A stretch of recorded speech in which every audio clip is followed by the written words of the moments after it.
A motorcycle, now mangled metal, scrapes, scuffs, even a hole in the helmet worn by Sergeant Rodney Spears II. Memories of an accident less than a week ago that has left the 27-year-old father fighting to live. The fact that he was hit that hard, the fact that all of these things have happened, that's a miracle. I mean, he should not be here. Angela Spears and her family left Calvary Chapel Northeast Church just before 2 o'clock Sunday afternoon.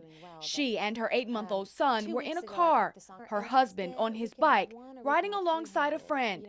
The family wasn't far from the church when their pastor got a horrifying phone call. I've just received a call. Rodney was hit by a car. I don't know anything else. You need to follow me to Spears Creek Church Road. Spears got there to find her husband on a stretcher being taken to the hospital.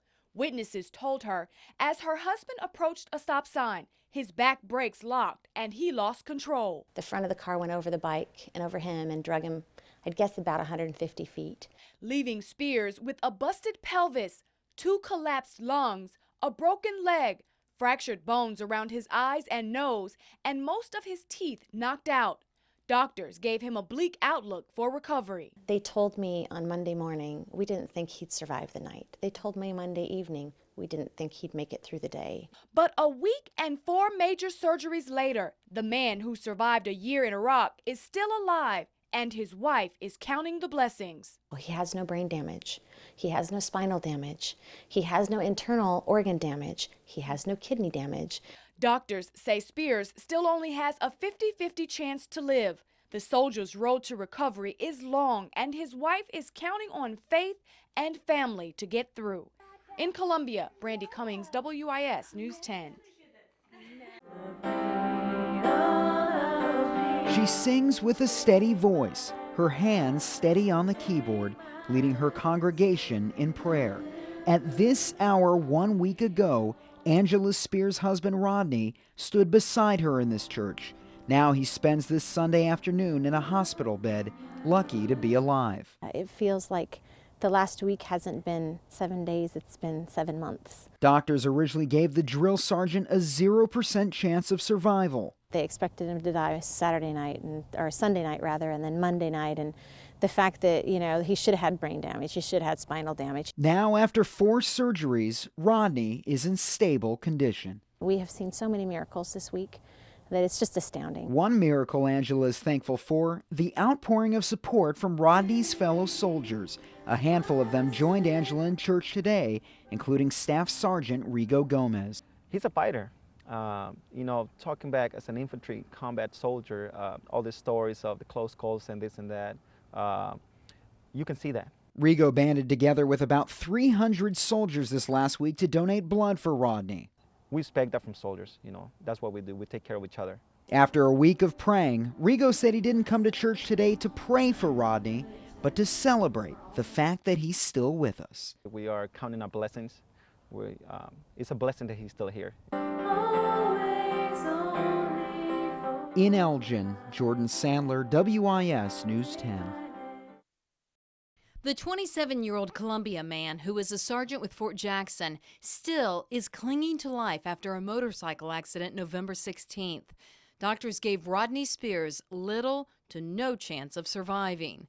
But his church, Calvary Chapel Northeast, poured on the prayers. And 2 weeks, 2 days later, Rodney is asking for a Big Mac and a big Mountain Dew. His wife, Angela, leads worship at their church. Last Sunday, while she was singing, a friend checked on the Spears rental property and found someone had broken in and written profanity on the walls in purple magic marker, drew obscene pictures, and threw eggs everywhere. Police are still looking for the vandalizer. Meanwhile, despite so many shattered body parts, Rodney miraculously started moving his limbs today. This after doctors originally thought they'd have to amputate parts. Family and friends even think his sight will be saved. Perhaps his pastor foreshadows it best, saying, "You're about to see a lame man walk and a blind man see." Miracles happen. I knew that before, but actually experiencing it, it's hard for me to even grasp my mind around knowing how banged up I was.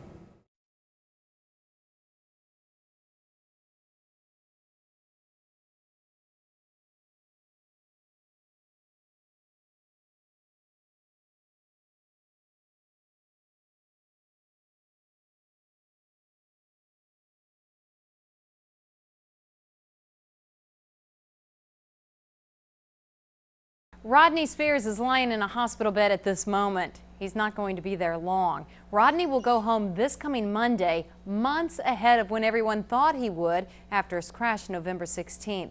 Well, today the Fort Jackson drill sergeant had some special visitors.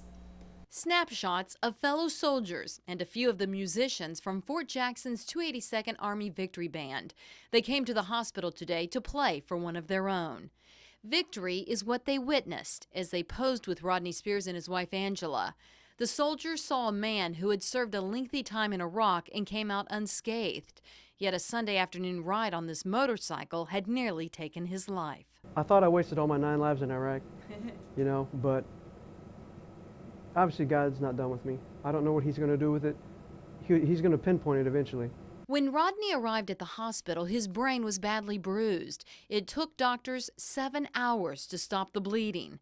His wife Angela and baby Roddy were moments from losing him. They had to cut him open from basically sternum down to the pelvic bone to do the surgeries initially to figure out what was wrong and help stop the bleeding. Rodney's skull was fractured, as was his soft palate and arm bone, his shoulder blades, ribs, pelvis, hip sockets, shin bone, ankle bones. His knees were damaged and his lungs had collapsed. All the orbital bones in my eyes, face, my nose was just shattered. They went in and fixed that. Rodney's right eye is still blind, although those witnessing miracle after miracle think sight could still be possible. He still faces 5 to 8 more operations. I've had so many surgeries, I can't even remember half of anything. Angela's darkest moment was when she learned one of Rodney's legs would be amputated. She says she cried out to God to intervene. The next day, he had blood in that skin, and by that night, he had a pulse. And they said, it's a miracle. We really didn't believe that he'd be able to keep it. So much trauma to a body that has only strengthened an already strong marriage. I stand in awe of just how strong she's been. And it's so funny that, when everybody else seemed down, she's the one trying to pick them up, And for me, she's just been a rock. A rock that will still be needed as Rodney continues to recover. He stood yesterday for the first time. Tomorrow and the days, weeks, and months ahead, he'll try to walk. Miracles happen. I knew that before, but actually experiencing it, it's hard for me to even grasp my mind around knowing how banged up I was. Rodney's complete story and pictures of his life are on rodneyspears.org. You can get there through WISTV.com and count on 10 to keep following his progress. Dondi Mercer-Plank, WIS News 10. When they first told me I was going to be home by Christmas, I couldn't believe it. When I look back and I think about all the injuries I've had, it blows my mind that I'm actually home by the holidays. It's a stop in the journey. We still have a long journey to go, but it's the most amazing Christmas present we could have asked for. And you will. All right. Ready to go?